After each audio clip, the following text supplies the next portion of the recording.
Hey, hello and welcome. My name is Mitzi Dean. I'm the MLA for Esquimalt-Metchosin, and I'm also the Minister of Children and Family Development. And I'm very, very honoured to be here today and to be your MC this morning. I'd like to start by recognising we're gathered on the traditional territory of the Lekwungen people, the Songhees and Esquimalt nations, who I represent in the provincial legislature, and I also represent Chianu Nation as well. And to get us started in a good way, it's my honour to introduce Clarence Butch Dick from the Songhees Nation.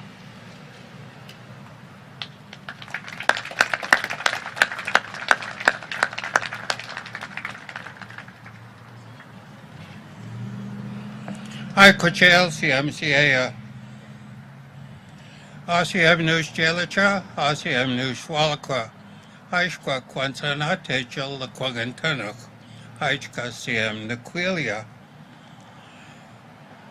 My First Nation name is Eucalypton, and my English name, of course, is Butch Dick. And I'm also honored to be here. And I'd like to recognize, acknowledge the chiefs in attendance and the elders and children. Thank you very much for this honor. Very exciting day and another beautiful Lekwungen day. Thank you very much, and this is very exciting for me. And I was involved to a certain point at Royal Roads when it first started being talked about. And I think it's very exciting, and it's also a time to recognize the potential that we have in all of our communities, and recognizing and acknowledging that potential to create accessible, real opportunities for young people and people with young families. It's vital and important that we do so in this day and age. Also to be open and acknowledge the need for young people and their special needs with the growing economy and the growing inflation. So we have to recognize that part and create real opportunities that are holistic in approach and also relevant to young people's needs, and especially the young people with young families. So I congratulate and acknowledge all the people here that are in collaboration, and we hope for a good foundation of this building, and which we call Lelam in our way. It's the home, and it's going to be home of education and continuing education for many, many people.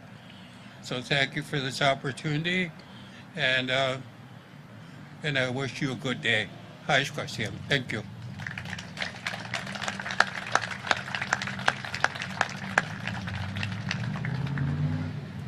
Thank you so much, Elder Dick. We really appreciate your wise words and support.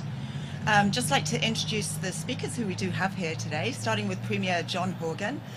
We also have Minister Kang of Advanced Education and Skills, Dr. Philip Steenkamp, the President of Royal Roads University, Chief Russ Chips from Chianu Nation, Stuart Young, City of Langford Mayor, Ravi Parmar, Chair of the Board of School District 62, and Connor Hogan, who is a student at Belmont High School. It is an absolute pleasure for me, thank you. An absolute pleasure for me now to introduce the Premier of British Columbia, John Horgan.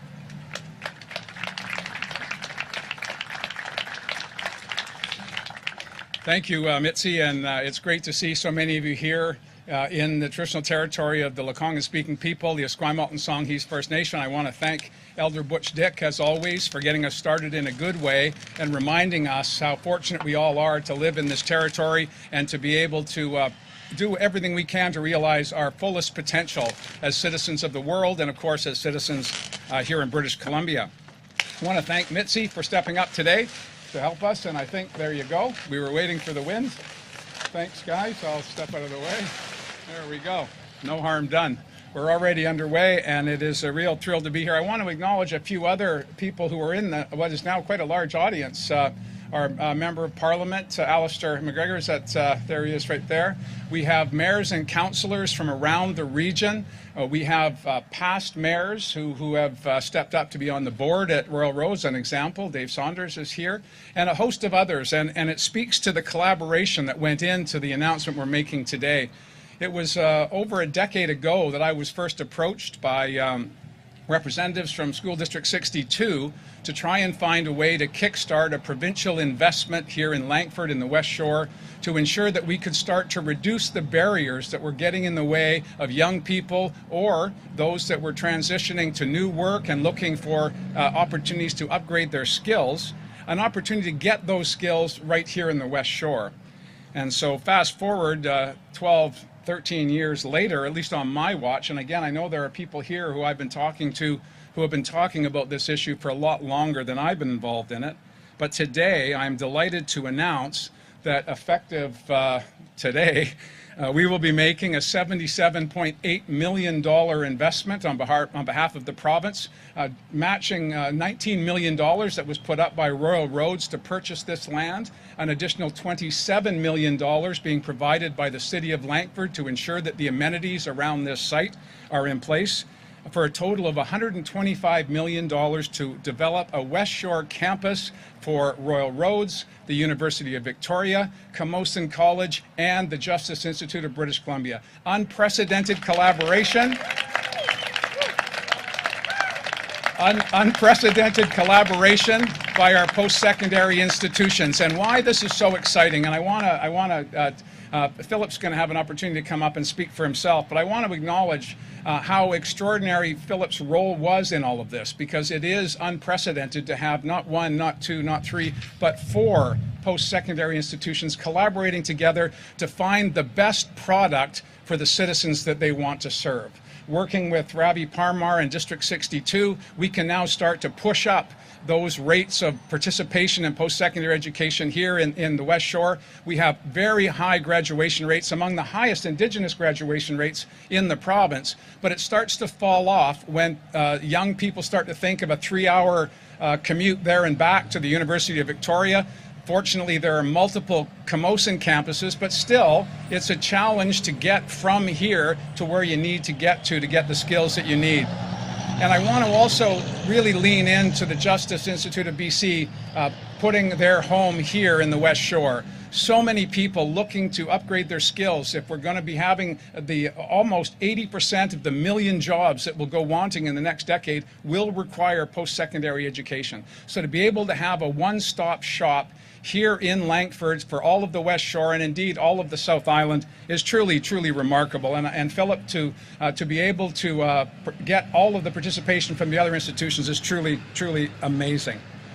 I firmly believe that education is the great equalizer in our society. It gives people an opportunity to realize their full potential, and it's the job of government and leaders, whether they be at the school board, whether they be at municipal tables, or on the boards of our universities and other post-secondary institutions. It is our job to reduce barriers so that we can train the next generation of nurses, of doctors, of lab techs, of any number of other vocations that you can imagine. All of them are wanting for people right now, and the best and fastest way to address that is to make spaces for post-secondary education so that the diversity of people in our community can recognize and acknowledge the diversity of opportunity that's available for them that benefits all of us in the long term. This is a very exciting day for the people in the Westshore. So many people participated in getting us to this place. That would explain why on a hot August day we have as many people as are behind the cameras. You're not picking that up on the live stream, but there's a lot of people here in downtown Langford celebrating a landmark decision by a group of people that normally would not come together. But they did because this is so important. They did because this is the future of education, not just in British Columbia, but indeed across Canada and indeed around the world. Micro-credentials is something you probably haven't heard a lot about. You're going to be able to learn a whole bunch about that right here. As young people and those who want to retrain and reskill for the challenges and the opportunities of the future can do that in their home community. The fastest growing community on Vancouver Island, among the fastest growing communities in British Columbia. What a great place to put a new post-secondary institution. I, as you well know, could talk longer, but there are 2,000 or 3,000 other people following me, and I want to just, again, from the bottom of my heart, thank all of those who have been on this journey for a decade and more to make sure that we could put in the heart of Langford an institution that the whole Westshore, all the way out to Port Renfrew, could be proud of, and they could access the services they need. Whether it's the Innovation Centre, which will be part of this 5-story mass timber, BC mass timber building, whether it's the Indigenous spaces that I'm sure Chief Chips will talk about. Again, Chief Chips was someone who said to his community, the Sianu people, the Beecher Bay people, when he was talking to his young people, he said, you need to get that education. And they said, well, you haven't done it. So what did Chief Chips do? He went down the street to the Westshore Learning Center, got his dogwood, and said to the kids in his community, if I can do it, you can do it. And it's that type of leadership that's represented here today. So my hands go up to you, Russ, and to all of those who have been here today. Haisko CM, I can't wait to get kickstarted. I understand that it's going to be opening soon. I might register for a course or two down the road. We'll see how it goes. Thank you.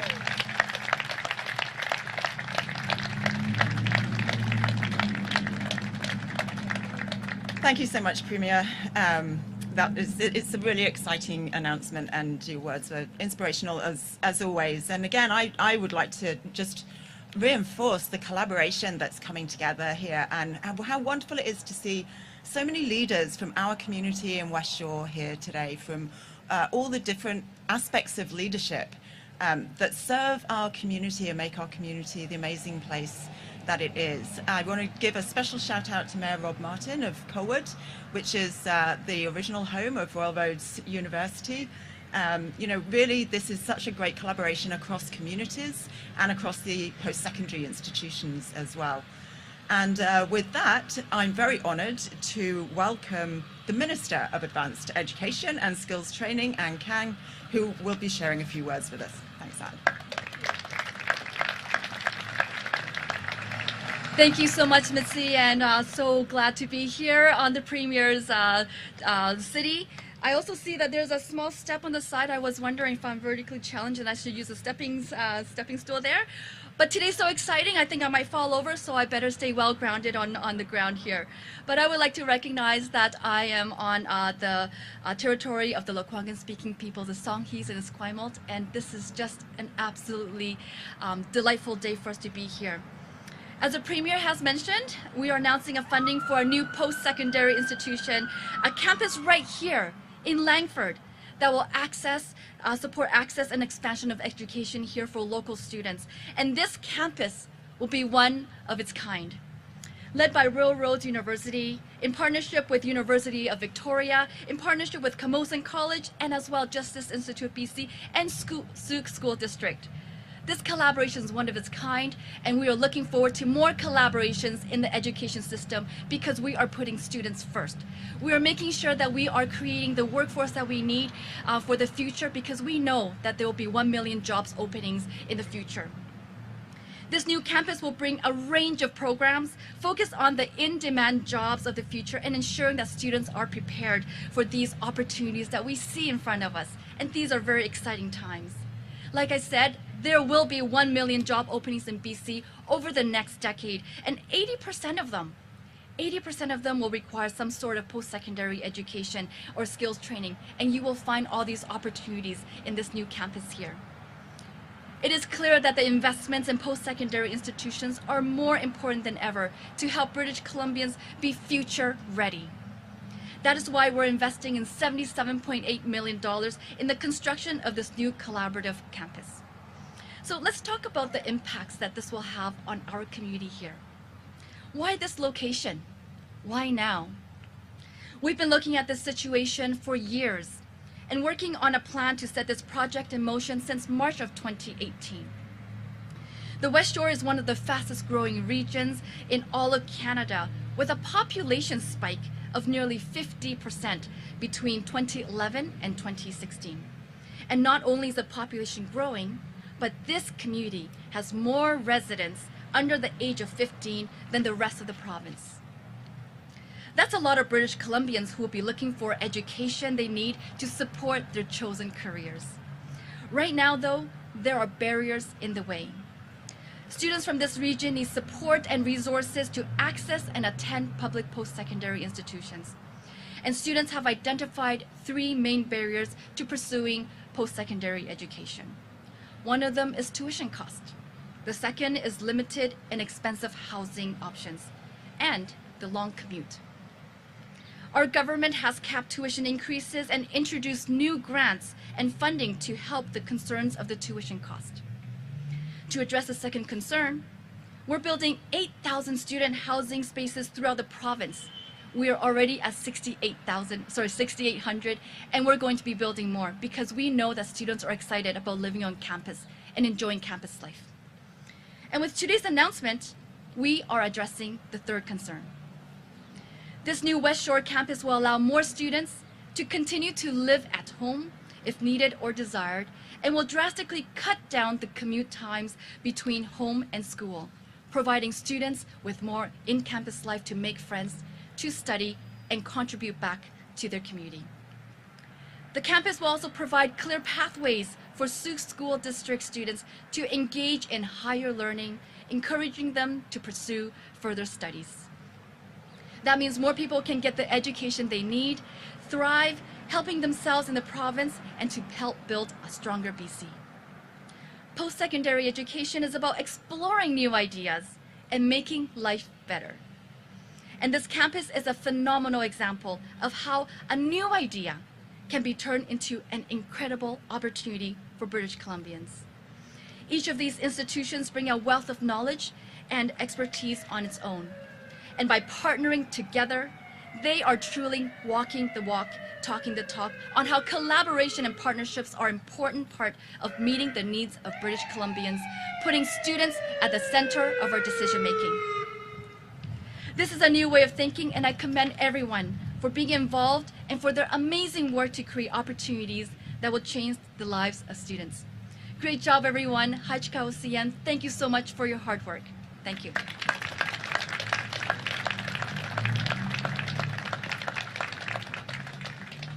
Thank you so much, Minister Kang, and thank you for putting our students first. Thank you for listening to our families and our students, and for supporting this wonderful collaborative effort and listening to the knowledge and the wisdom of our school district, and supporting our local post-secondary institution in their vision. And talking of our post-secondary institution, Royal Roads University, I am now going to invite Dr. Philip Steenkamp, President of Royal Roads, representing all of our post-secondary partners here today. So that's the University of Victoria, Camosun College, and the Justice Institute of British Columbia. Philip.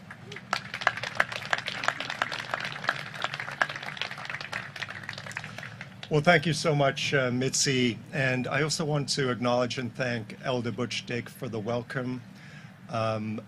Butch, it's always so great to have you with us, and I want to acknowledge our presence here on the lands of the Kosopson-Lekwungen ancestors and families today, too. What an incredible, exciting day this is. It's been a long time coming, and it's sort of a little unreal to me that we're actually here, but here we are. And I can't begin to tell you how amazingly grateful I am to the many, many partners who made this possible. First, to Premier John Horgan, Minister Kang, Deputy Minister Shannon Baskerville, who isn't with us today, and ministry staff. Thank you so much for making this a reality, and of course, thank you for the incredibly generous financial contribution for this spectacular new building, which is going to be just phase 1 of this incredible new development. To Mayor Stu Young and the City of Langford, thank you so much. You know, simply put, Stu, this would not have happened without you. Langford's incredible support and unprecedented contributions, financial and otherwise, helped us get this project over the line. So I really want to thank you for that.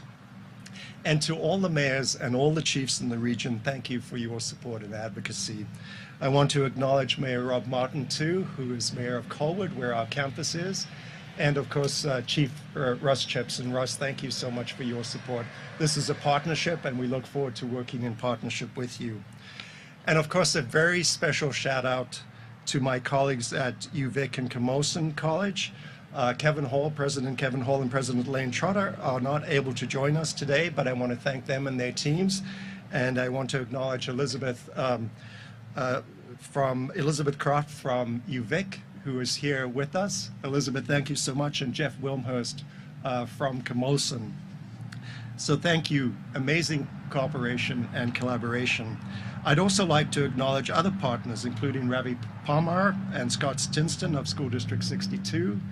And of course, Michelle Tarko is here from the Justice Institute of BC. Michelle, thank you so much, and it's a wonderful addition to this project. It was a late addition, but a fabulous addition, so thank you. Now, I would be lying if I said this was easy. That this was easy to put together. There were many, many twists and turns along the way, including a global pandemic. You know, that challenged our navigation. In fact, the journey here today brings to mind that wonderful line from the song Trucking by the Grateful Dead. You know, what a long, strange trip it's been, but here we are. Notwithstanding the multiple challenges, we kept trucking along because we owe it to the students, the families, and the communities of the West Shore to provide them with the access to high-quality post-secondary education and training closer to home. And proximity matters. And this new facility here in the heart of Langford will make it much easier for learners across the West Shore to access post-secondary opportunities and get the skills that they need to survive and thrive in this ever-changing world. This new campus will also be unique in Canada, a bold, collaborative innovation in post-secondary education that truly represents the future. Learners will be able to access programs from multiple institutions, ranging from high school completion to skills training to advanced degrees. So the focus here is on students and adult learners, not on institutions. It's on the students. And we will make a special effort to attract students who have been traditionally underrepresented in post-secondary education, to give them the opportunities that others enjoy. And we are working collaboratively with Indigenous communities to understand and address their needs, and this will be a very important component of this initiative. In addition, we see this campus acting as a catalyst for tackling the big economic, social, and environmental challenges that we are all facing. We are committed to working with local governments, community groups, and businesses to address issues of importance to them as we build a prosperous and sustainable future together here on the West Shore. Finally, I want to thank Chancellor Nelson Chan of Royal Roads University, who's here and joining us. Our Board of Governors, thank you, Chancellor, for your support. And I really want to thank the amazing team at Royal Roads University, some of whom are here and many of whom are watching this on live stream, who literally work day and night to make this a reality. I'm hugely grateful to you for all your efforts. Our new vision is inspiring people with the courage to transform the world, and here at this new campus, working with our partners, that is exactly what we will do. So thanks again, everybody. What a fantastic day.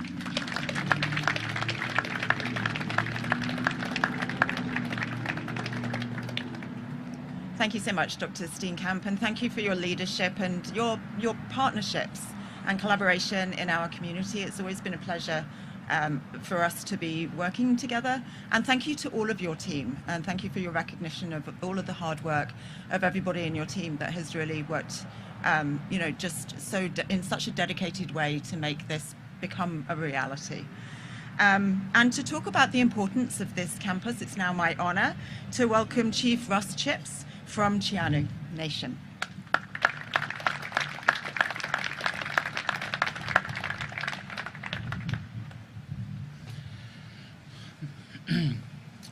Just want to start off by thanking, Elder Butch Dick. Thank you for starting us off in a good way. It's always nice to stand beside you and see you at these events. And here in Langford, there's talk about barriers. There's talk about investment, and there's talk about community. And I can't think of a better place to have our children be looked after here in the heart of Langford. Like, that's where you keep your greatest investment, and your investment is your children. That's your greatest investment, and you keep them close to your heart. Right here in Langford is where I like to see that. I've been working with School District 62 for a long time. It is the best district. It does have the highest rates of Aboriginal graduation, and that's because of inclusivity. They include us in everything. We're standing here today ready to put the shovel in the ground in a new institution with all the post-secondary students gathering together, all the post and secondary institutions gathering together. And that excites me because our children are leaving and going to another place away from home. But here, this community, the people in this community look after us and treat each other like human beings. Where it's the I don't know, it's the poster child for reconciliation. It's the poster child for inclusivity. All the acronyms that come around that make us want to work together are not acronyms here. It's just people looking after people, and I always stand close to that. As long as you're treating me like a human being, I'll work with you all day long, and that happens the greatest here in Langford, and the Western communities in general, which includes Metchosin in Langford, Colwood, like that's all the Western communities. It's just a great place to be. It's been a struggle for me to grow up in the community when I was going to school. It was very hard. It wasn't easy. But I see now our students are looked after very well.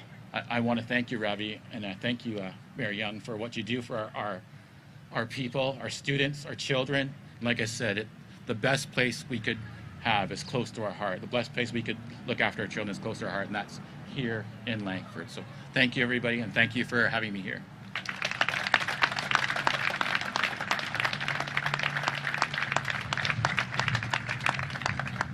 Thank you so much, Chief Chips. It's always a pleasure to be working in partnership with you and to see you as such an integral part of this project and to hear your words. It's very heartwarming. My daughter also attends school in School District 62, and I was gifted a drum recently on a tour I was on as a minister, and I came home and my daughter saw my drum and she was so excited. She's like, "Mum, I can teach you all about drumming. I can show you how you have to get it warmed up and teach you about drumming," because she'd been learning about drumming in school. And it's great the work that School District 62 is doing in our schools and for all of our children. And I hold my hands up to everybody at the school district, all of the staff, and all of the board members as well. And of course, we've heard that there's so many integral parts to this project, and the City of Langford is certainly one of those. And I want to thank all of the elected members and councillors who are here from the City of Langford, and of course the Mayor, Stu Young. And I'd like to invite you to come up and say some words. Thank you.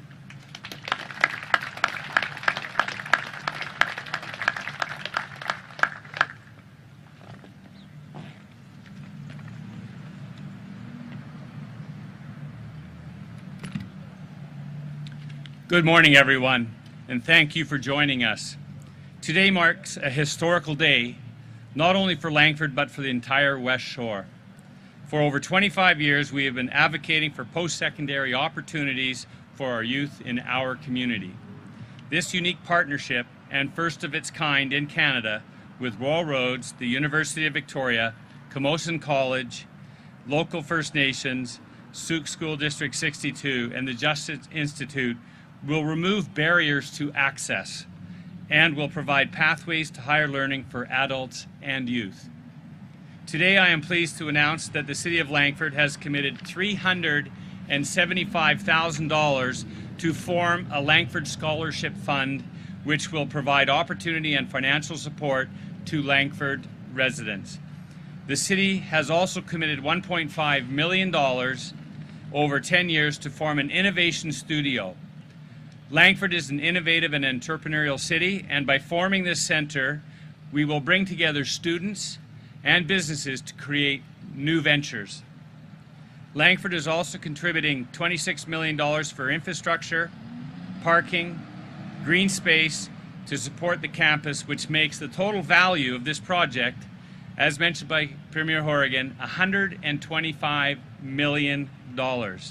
That's the single biggest investment in Langford's history that we have to date, and it's about education, and that is very fitting because everybody said here, you know, this is a really important part of all of our communities in the West Shore, and the mayors and everybody and the councillors that have supported this. I do appreciate that. As we re-envision and densify the downtown core and create a walkable, modern city, the addition of the urban campus will complement that vision, support local businesses, and bring even more vibrancy to our diverse community. Langford is a family community. Over the last 30 years, we have been working tirelessly to put our community first by providing education, employment, recreation, access to amenities, green space, and a variety of housing to accommodate all the needs. Today, we add a major piece of the puzzle to our complete community, and I couldn't be happier to know that in the very near future, the youth of our community will have access to the educational opportunities they deserve. I would like to thank Premier Horgan, Minister Kang, Mitzi Dean for their support of this project and for recognizing this critical need. We need more students to transition to post-secondary, to gain employment, and then to contribute to our local economy. I would like to welcome and thank Felix Steenkamp and the entire project team at Royal Roads and the universities and the First Nations and everybody involved in this project and their commitment and passion for this project. Announcements like this don't just happen. It is through the hard work of the provincial and local governments and educational partners working collaboratively so that it can become a reality. Langford is rated as the #1 city for work and most resilient city in back-to-back years in BC. This project will solidify Langford's position as the best city for educational infrastructure and programming. And I want to give a shout out to Ravi on this. He is the one responsible for doing a lot of new schools in Langford. We're not talking just about this university. This is the icing on the cake, of course, but I'm telling you, the work that has been done by Ravi and his partners in the provincial government as well for bringing these new facilities to our community. So thank you again very much for that. In my 30 years as mayor, this is the single most significant project in Langford's history, a $125 million investment in education, and I am proud to be part of it. This is just phase 1 of our modern urban downtown campus. The youth are our future, and today we show our commitment to this statement and invest in our most important asset, the inspiring residents that make Langford the community that we all call home, and all the future students that are going to be well served by our communities here in the West Shore with this new campus. So again, thank everybody here. I mean, everybody here is interested in what's really important in our community, and that's education and moving forward and looking to the future of Langford for investment as well as investing in our students. Thank you.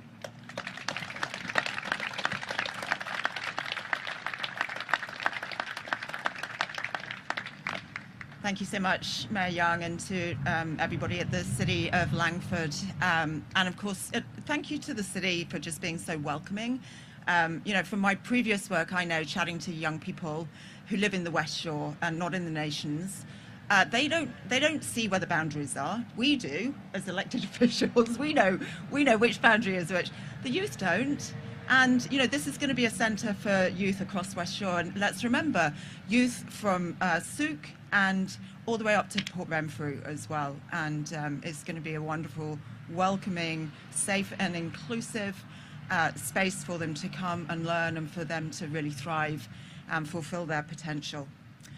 Thank you for your appreciation for the chair of the Board of Trustees of School District 62. We've certainly seen a lot of investments in K-12 across the whole of School District 62, and it's my honour now to invite Ravi Parmar, who's the chair, to say a few words.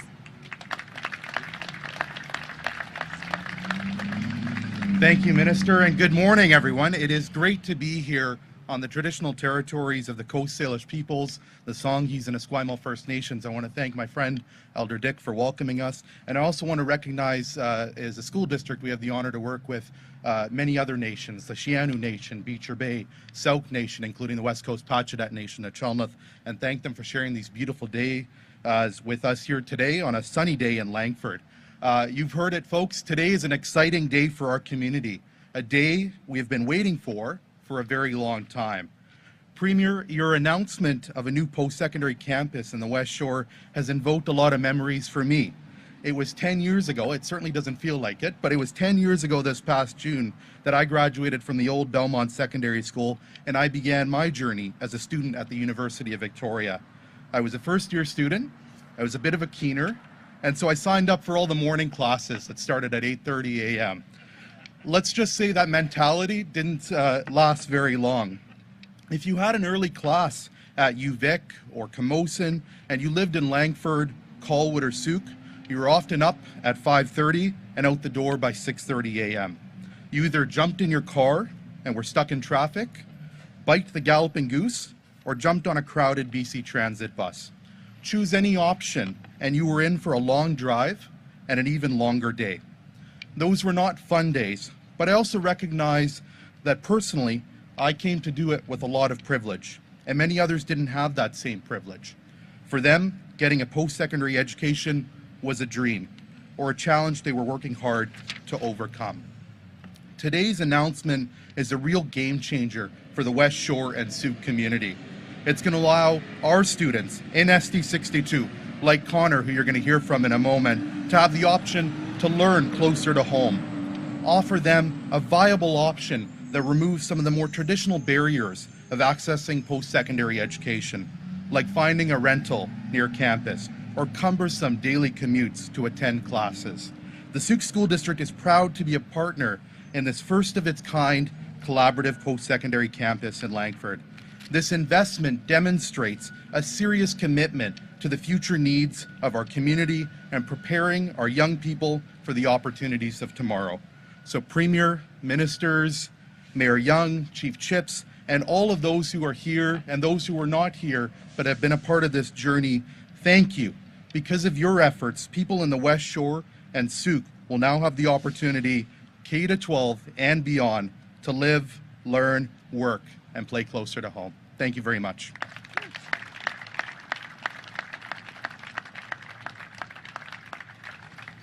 Thank you so much, and thank you for sharing your story and really explaining the reality for so many of our young people here in the Westshore. And of course, this is all about the young people. This is all about our students and our youth and our future leaders. And it's really important that we actually hear from them today as well. So I'm really pleased to invite Connor Hogan, who's from Belmont High School, to come and share his thoughts about this facility. Thanks.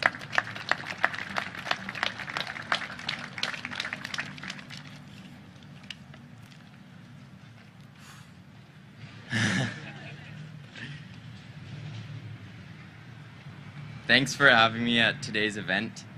As a current Belmont student going into grade 12, I'm really excited for this announcement. Langford University would shorten the commute and give us much more study time.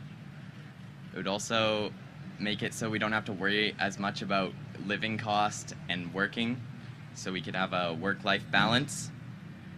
Knowing that this campus being built will be very nice because it will offer much more options for things to do. It's important to me and my friends to have options for us in our home communities. Nobody should have to face a barrier of trying to get to school.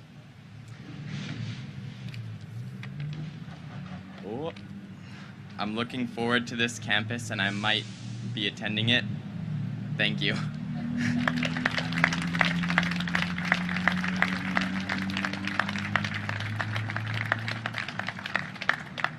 Thank you so much, Connor. That was great. We really appreciate you being here. And I'm sure that everybody who's here today can think of young people in their lives who they think also might end up coming here as well.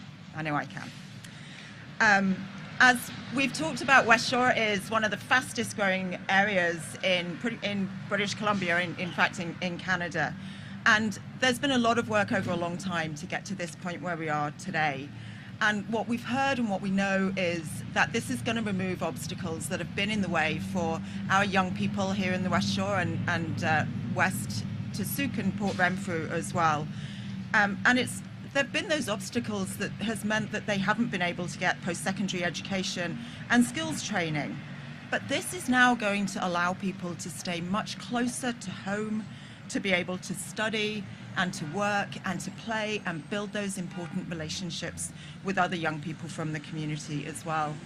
And we've had a lot of thank yous today, but I also want to extend my deepest gratitude to everybody who has worked so hard on this project for so long. And I know it's a hole in the ground, we have a lot more work to do, but the relationships are there, the collaboration is there, and we're all very excited about the next steps.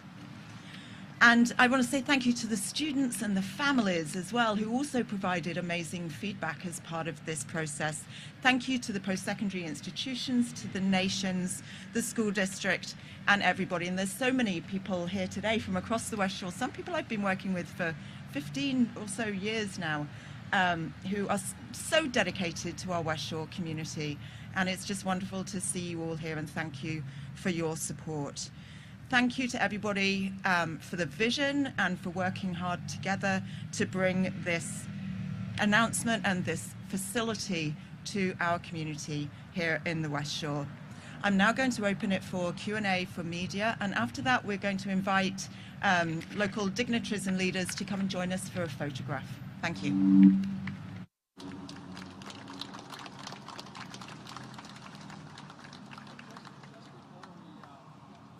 Premier? There we go. Just before we get to the questions, I have to add a little bit of background knowledge on Royal Roads. It was a federal institution. It was the sister college of the Royal Military College until the mid-1990s, when the federal government withdrew funding and the provincial government of the day filled that void by taking over Royal Roads. And that was when I first met Phil Steenkamp, Dr. Steenkamp, when he was deputy minister in the government of the day. And so I've been following the history of Royal Roads for coming on 30 years now.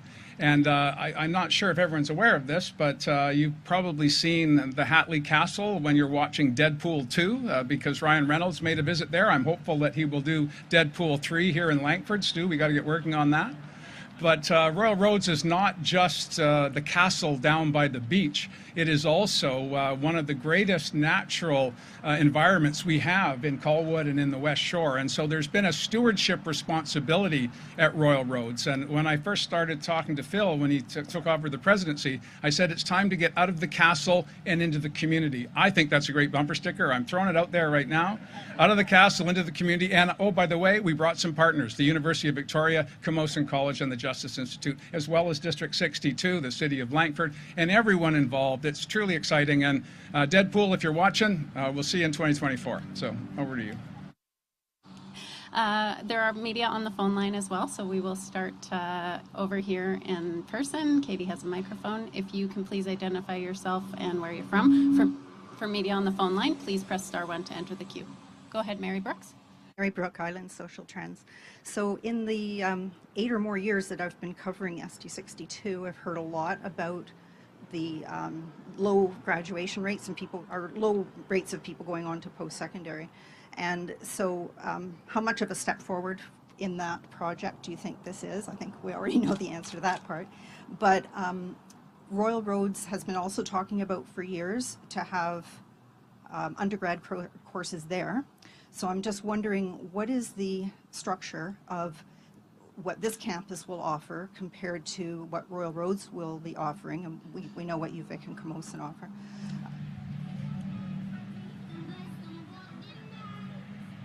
Is this still? Yeah. In other words, will this still, will Royal Roads be continuing with their plan for, I think it was first 2 years undergrad there? And will this campus, since you're including skills training and adult education as well, will this be kind of just a one-year sort of starting point for students that you're trying to capture to stay in the area? Well, it will be all of those things, Mary. Thanks for the question. I'll let Philip answer the vision and the future for Royal Roads outside of this facility.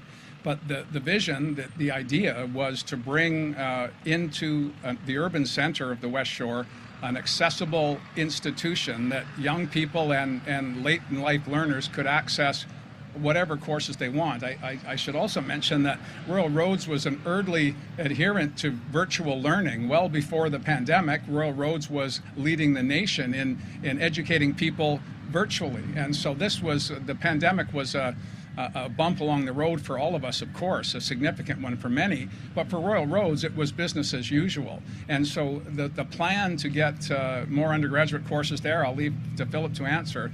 But as Minister Kang said, we have been focused on reducing barriers since we formed a government in 2017, capping tuition rates, reducing loan guarantee or the interest rates for student loans, creating more spaces. I was talking to the University of Victoria representative, the Provost today, about STEM seats, with science, technology, engineering, and math, creating more spaces to meet the challenges of the future. This institution here, the West Shore campus, will be able to incorporate all of those learnings from the institutions, knowing where we need to get to. Minister Kang's working on a labor force development strategy that includes institutions like this, but it comes back to the people at the end of the day. I believe it was Mitzi who said it. At the end of the day, it's all about the people and how can we best give them the skills they need to meet the challenges of the 21st century, and that's what this represents today. Mary, I do you have a don't know if follow-up? you want to come in on the other stuff, Phil? Mary, thank you for the question. And as the Premier said, I mean, this is a unique collaboration in Canada. Student can come in here, take courses from Camosun, from UVic, from Royal Roads, from the Justice Institute, potentially more partners in the future. There is nothing like this in the country. So it's an incredible offering. To the precise question about undergraduate, we intend, and we are working closely with the ministry, to offer all 4 years of undergraduate education here, in addition to adult education, in addition to micro-credentials, all of those things that have been mentioned. So that is the whole point, is to provide access here. And as an example, UVic and Camosun probably have the strongest university transfer program in the country, I would say, and have lots of experience in doing that. So students will have access to that right here. Thank you. Follow up? Yeah. Yeah, thank you. So the buzzword or phrase used a couple of times here today is urban center. And Langford has developed itself as sort of a satellite urban core to the greater Victoria area. And I'm just wondering if and maybe this is also a curriculum question, but I'm just wondering if urban studies will be a highlighted focus of curriculum here. I have no idea what the curriculum is, but I'll have some time on my hands if you want me to help you to develop that. But I moved to Langford 30 years ago. I grew up in what used to be the core of the Capital Regional District. And it was in 2000, 2001, too, that the regional growth strategy for the Capital Regional District was developed, and it was determined at that time that the West Shore would be the focus of growth. And Premier Young and other councillors that are here today have achieved that. We've seen extraordinary growth here, and it continues to grow because this is a desirable place to live.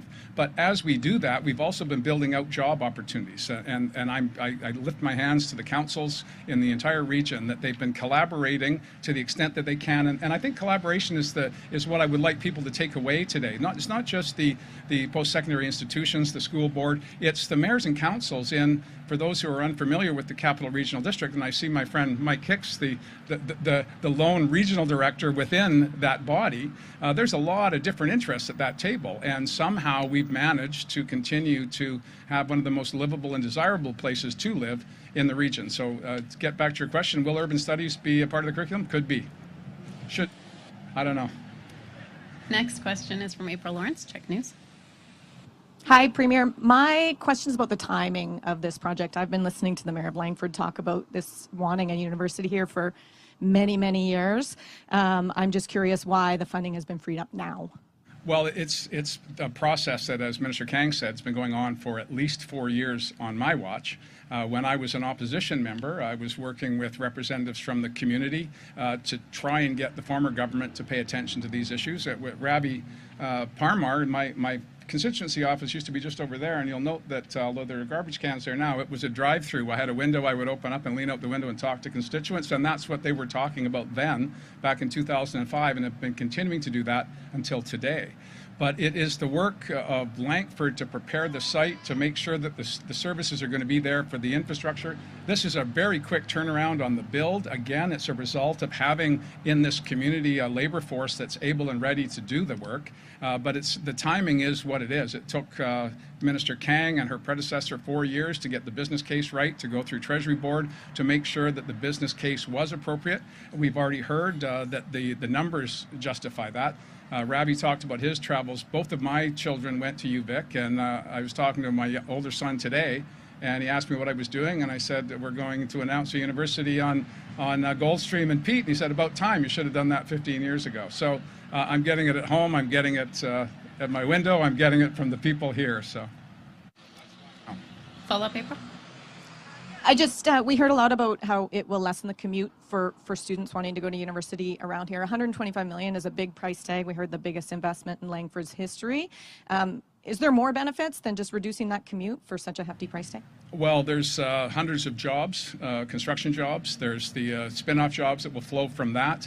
But at the end of the day, it's the investment in our future. We're seeing today, we hear it all the time, all of the outlets that are covering this announcement will probably at some point, either today or tomorrow, talk about the skills shortages that are being experienced in hospitality, in healthcare, in every sector of our economy. So we need to aggressively create the spaces to provide the skills for the jobs that we need.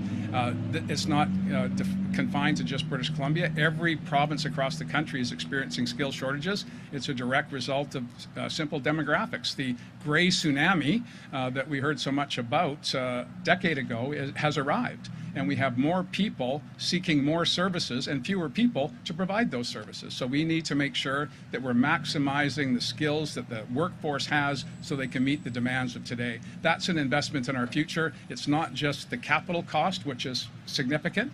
It's the benefits that will flow from a skilled, trained workforce that is living and working in the community that they grew up in. That's worth a ton of money. Next question, please identify yourself and your outlet. Hi, I'm Zoe Duclos. I'm with Capital Daily. I'm curious what the capacity is going to be if you're trying to tackle all of these myriad issues of, skills shortages in basically every industry. What's the capacity that this university will have, and are there key curriculum focuses that it will have? I think it's 1,200 students. I might want to pass that on to someone that has the content to that, but it's going to be 1,200 students with an ability to expand. And the institutions that are represented here today are not going to stop providing services to people from the Westshore at the UVic campus, at the two Camosun campuses. The Justice Institute will be housed here in Langford, which is absolutely fantastic news. So many people, whether if you're a volunteer firefighter in Shirley or Otter Point out on the West Coast Road, you had to go to Vancouver to get in the past, before the Victoria office opened, you had to go to Vancouver to get the credential upgrades you needed to be a volunteer in our communities. So having the Justice Institute here is critically important to making sure we're training correction officers, ensuring that paramedics have the skills that they need, firefighters, and on and on. So the benefits will be coming at this site as well as at the institutions in their houses, whether it be on Interurban, Lansdowne, or at the end of Mount Doug. Follow-up? Yeah, this one's more for Langford. I'm curious if you can elaborate on what the commitment is for green space and the infrastructure.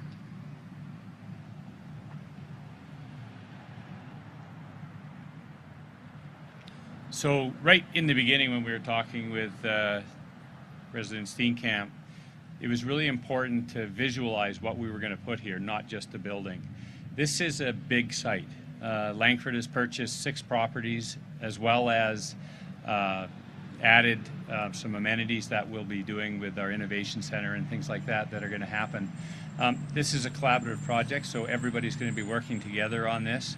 Langford's commitment is to make sure this is the best location to get education for the people of the West Shore and from abroad too as well. We just want to make sure that we do this right and that we have the commitment from all the partners to make this happen. You know, Langford's you know, a growing community, and we have to put into perspective what we're actually growing. We're growing people here. We're actually growing students. We're growing young families. We have the youngest demographic in BC. So we want to make sure that we have the proper school systems in place, and that feeds a university. We've built, correct me if I'm wrong, 5 new schools. No municipalities had that in BC. 5 new schools out here because we are growing, and the province is taking care of us in the school district to make sure that we have those facilities here. With that many schools here and that many kids going to school, it makes sense. We'll fill this thing with 1,200 people and then some. And that's why we have a good program in place for the future. This is a first phase. There's enough to do 4 of these type of buildings on the site. So you could have up to 4,000 or 5,000 students here. And don't forget, Langford has gone higher now. We're not going to just see 4- and 6-story buildings here. Student housing, all of the things that a urban campus requires, we will be able to do. We have our infrastructure, sewer, the water, everything here is ready to go, and we can start building tomorrow. Like, there's no slowdown here in Langford. You know, we need this, we want it, and we're a firm partner in this, and we're going to work with our partners as we have always in the past. And that's why you see new schools and you see new facilities out here in Langford, is because we work with people and we actually do what we say, and we're going to get it done. Thank you. Next question, please identify yourself and your outlet. Hi, thank you. Bailey Morton, Goldstream Gazette. This is probably half for Premier Horgan, half for Mayor Young. I know with 1,200 students, you mentioned the impacts on traffic is going to be top of mind for a lot of people living nearby. I was wondering if you could talk about maybe plans to boost transit, if there are any, or plans to mitigate traffic in the area. Mm-hmm. That's a very good question. And of course, this is the Goldstream is the main street of Langford. There's more buses coming down Goldstream than any other street in Langford at this time, and I suspect that's going to continue. BC Transit's a key part of the plan to put the facility where we have, and working with Royal Roads to find the money to purchase this first block was very significant, and the board of directors made a bold decision to spend the money before the Treasury Board had approved the building. That's how confident I think the public in this region is about how important this is. This is not about partisan politics. It's not about Langford, Colwood, Metchosin, Highlands. It's about how can we in this region, as Mitzi said, only politicians know where electoral boundaries are. People don't. If I could have $1 for every person from Colwood who said they voted for me when I go, I've never represented Colwood, I'd be rich. So people don't know where lines are, but they know what they need. And they know that the services that their children are depending on, so they can compete in a global economy where there is going to be a scarcity of labor now and into the future. This is where opportunity will start for so many people in the region, and that's why it's critical that we have it here. With respect to the transportation challenges of a growing community, I'm confident that Mayor Young will get a call or two about that, as will I, and we'll continue to do our best to expand opportunities. Ravi talked about taking the Galloping Goose, taking a car, or taking the bus. Those options are all going to be available, but most importantly, the foot traffic along here as Langford's downtown core becomes a walkable community, I think will pay dividends as well. Follow up? Yeah, it's for Premier Horgan, not directly to this announcement, but I was wondering if you had an update about the condition of the pilot involved in the downed skimmer aircraft forced landing in Cranbrook, and if you had any more details about what actually happened to force the landing. I do. I can advise the public that the pilot is safe and well. It was part of a firefighting opportunity to pick up skim water off the lake, and there was engine challenges coming down for the skim, so forced landing was required, but the pilot is safe and all is well. We have had a late fire season in British Columbia, but I think everyone who's watching at home understands that we have had 5 unprecedented years of wildfires. So getting a late start this year is good for, most importantly, for the land, but also for those that put their lives on the line each and every summer to go into wildfires to protect communities, to protect people, to protect, of course, the wildlife that is affected as well. So I lift my hands to the BC Wildfire Service and the great work that they do, and I'm very, very pleased that the pilot is safe and well and will probably be back at work, I suspect, if I know the crew, later this afternoon. I think we have one more question on site, and then we'll go to the phone lines. Please identify yourself. Hi, Todd Harmer, CTV News. Premier, I was hoping you would comment on the ailing healthcare system. The latest examples being an elderly island man who desperately needed a prescription filled, and also, who took out an ad in the newspaper for a doctor to fill that prescription, and now a Sioux family, military family, who says they moved from Winnipeg and could easily get access care for their children there, and are now struggling to get any care here.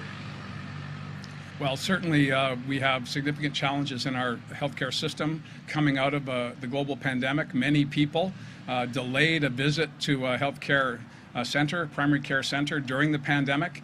More and more people are coming out to access services that they were deferring because of stay-at-home orders and other challenges. That's put an extraordinary strain on what is already an extremely strained workforce. Why we need to create this institution is to create more spaces. I was at Camosun College last week, 2 weeks ago, recently. I apologize if time blurs for me these days, but I was speaking to nurses, licensed practical nurses, registered nurse students, anxious to get into the workforce. And I can tell you with absolute certainty that those that are in the front lines, whether they're in acute care or primary care, are desperate for those replacements and those new troops to come and relieve the burden. But it's not just a BC problem, and it's happening across the country. You will know that I had the premiers from all across the country here just a few weeks ago, and our number one ask of the federal government was, if we have a national health care program governed by the Canada Health Act, we need an equal partner to make sure we have sustainable funding and we don't find ourselves poaching the more prosperous provinces, of which British Columbia is one, poaching healthcare workers from other jurisdictions who might not be able to pay the premium to have those workers in communities. So we need a national plan.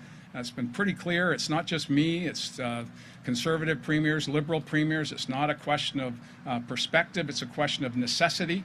And the examples of having to put out an ad to get a prescription filled, or other families concerned about being able to access primary care, is a real and pressing problem. And we're doing everything we can to address it, but it needs to be across the country, not just across the community. And as we have families coming from around the country to British Columbia, they're not bringing the services with them. They're asking for them when they arrive, as they should. And we need to make sure that we have a national plan to deal with that. And that's not yet fully emerged. I'm confident the Prime Minister gets it. I'm hopeful we'll have some progress before the summer is done. Do you have a follow-up? What kind of follow-up do you plan if you don't hear from the Prime Minister? Maybe I'll take out an ad in the paper. I don't know. I suspect we're going to do that anyway. But I've been pretty candid with the federal government about this, as have my colleagues. Again, this isn't a question of partisanship. It's not a question of a region. It's the whole country. You can talk to the Premier of Prince Edward Island, which is a population less than half of the Capital Regional District, has the same challenges that we have here. Winnipeg is an urban center, but rural Manitoba is having significant challenges recruiting and retaining skilled healthcare workers as well.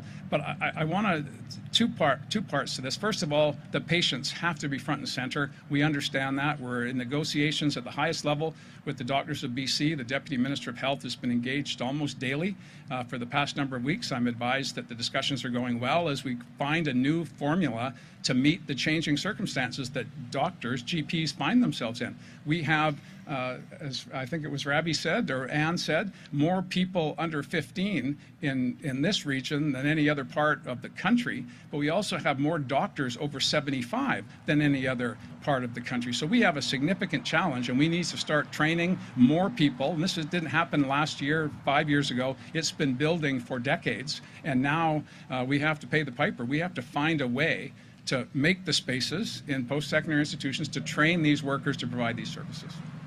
We're going to go to the phone lines now. Richard Sussman, Global News.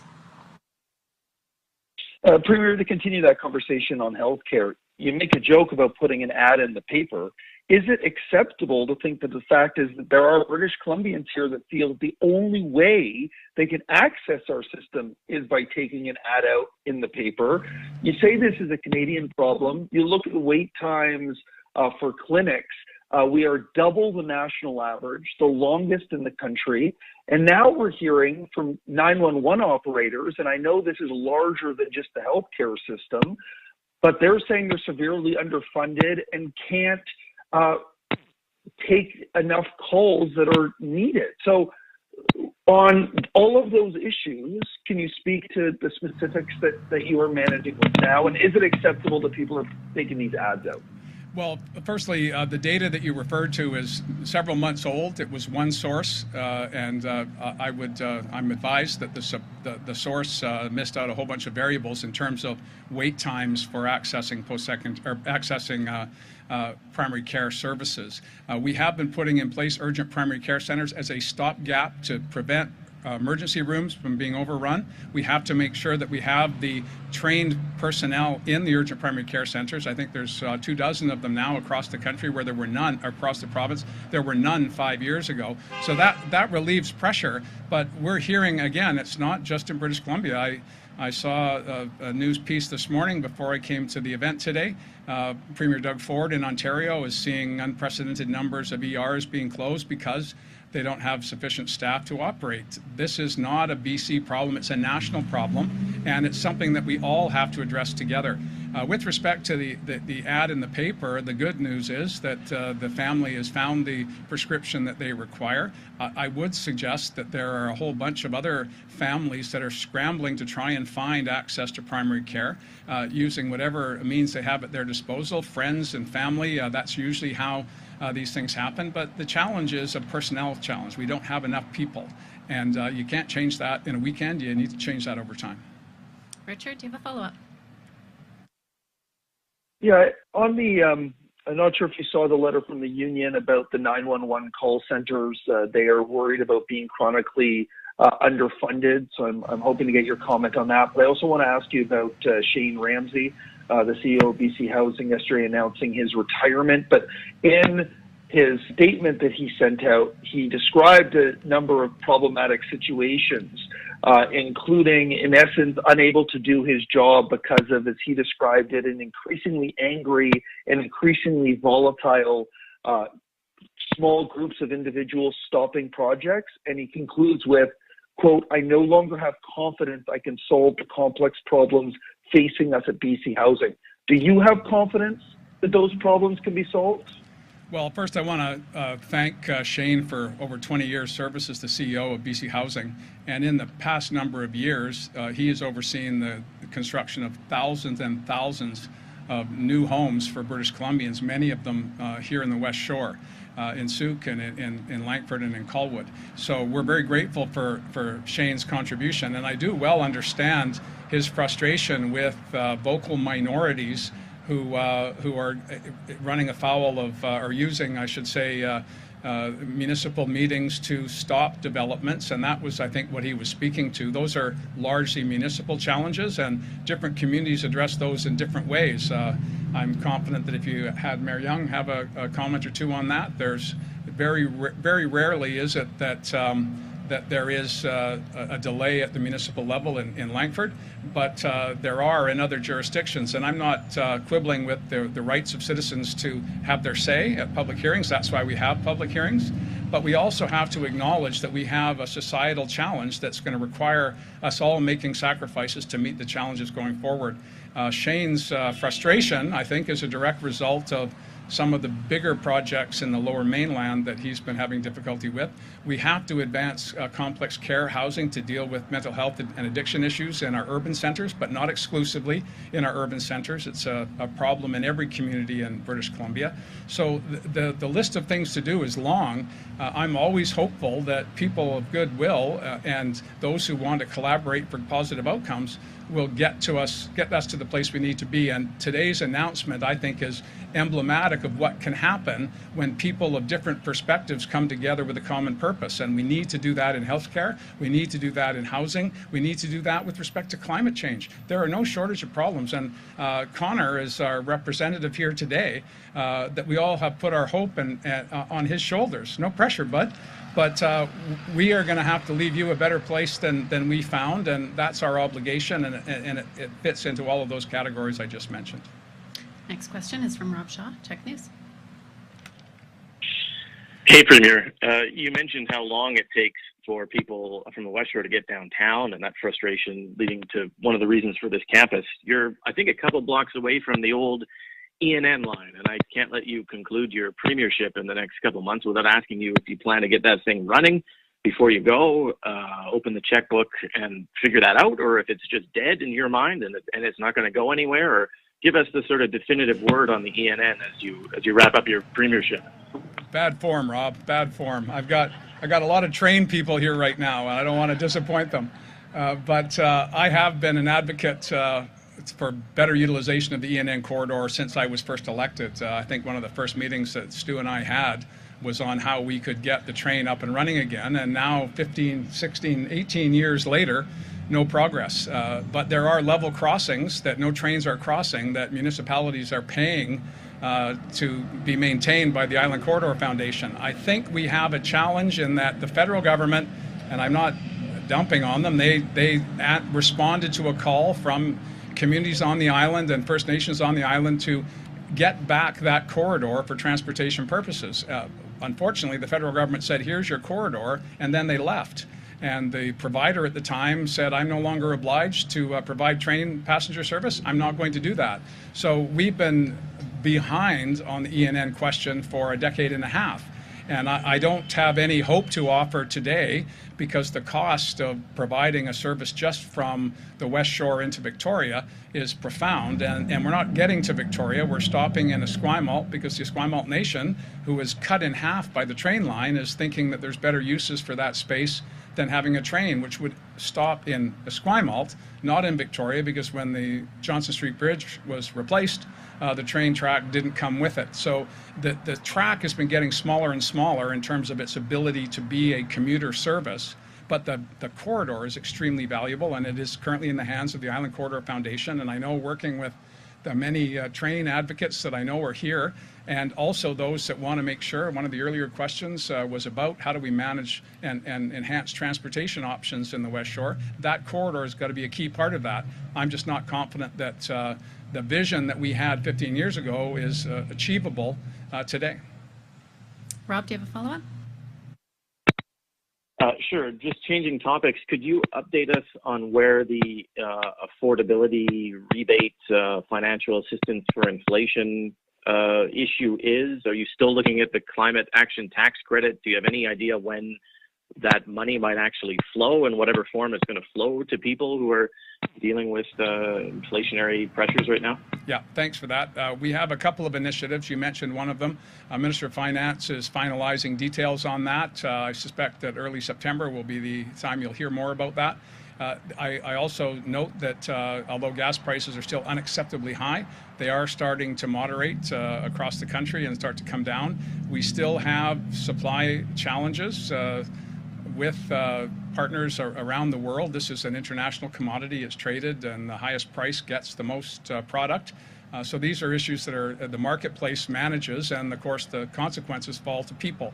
And we're conscious of that. That's why we've been focusing on affordability issues since we came to government, eliminating tolls on bridges, reducing costs for ICBC insurance. I think 3 or 4 rebates back to policyholders because the corporation is now on sound financial footing because the province is no longer taking money out to put into other services. So that money can go back to the people who sent it to ICBC, the policyholders.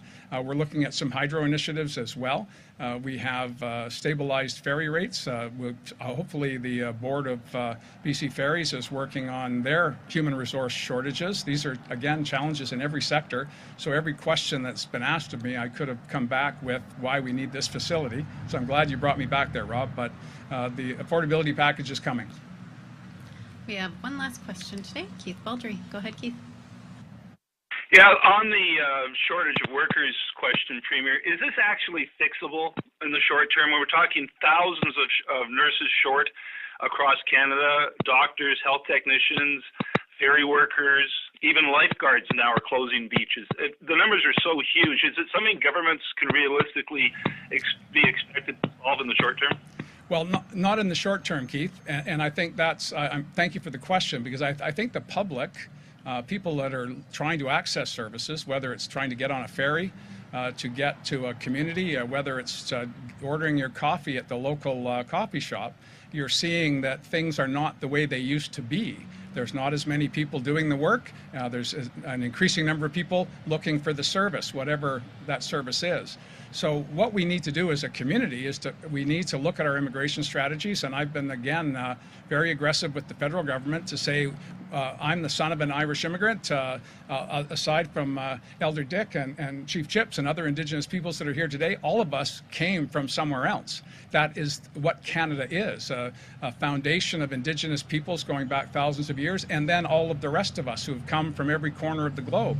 We need to make sure we reduce, as we did, costs of English language learning. It's now free in British Columbia. Adult basic education is now free in British Columbia. So we want to reduce barriers so we can train the people to do the very tasks that you're touching on, Keith. And the challenge for all of us is there's just not enough of us to do the work that the increasing number of us want to get done, whether it's someone to clean your gutters, to paint your house, to help you do something with your business. You can't find people to do the work, and that means we need more people. Immigration has historically been the way we do that. We need to make sure we're fine-tuning that, working on the refugee side, which is a significant number, and we know here in Langford, the Ukrainian community's been welcomed. Our hearts and our homes are open to Ukrainians as well as Syrians and Afghanis who are already in the refugee stream. So we need to also look at the economic refugees, though, and bringing skilled workers back in, and that's a bigger challenge that involves a lot of moving parts.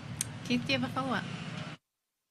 Yeah, to that end, what about asking the federal government to relax restrictions on foreign-trained professionals from practicing in Canada?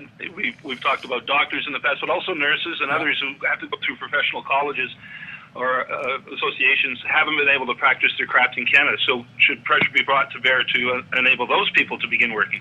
Well, we have been working on the college question. The licensing bodies, these are bodies that are regulated by the government but not appointed by. They're the College of Physicians and Doctors. Doctors and Physicians is a body created by doctors to regulate the profession with rules and guidelines that are put in place by senior governments. So these are challenges that have, again, not just arrived last week. They've been here for a long, long time. But I'm sure you've heard the story of one of my cabinet minister's daughter became a doctor studying in Ireland, came back to British Columbia, and her credentials weren't recognized, and so she's happily practicing medicine in Saskatchewan right now. So that's practical around my own table challenges of a young person who grew up in British Columbia, got most of her training here, went to finish her MD in another jurisdiction, and then couldn't get that credential recognized here. So we've got a ton of work to do there, but and it's not just in healthcare, it's in engineering, it's in sciences, a whole bunch of other areas as well. That's all the time we have today. Thank you for joining us. Thanks, everybody.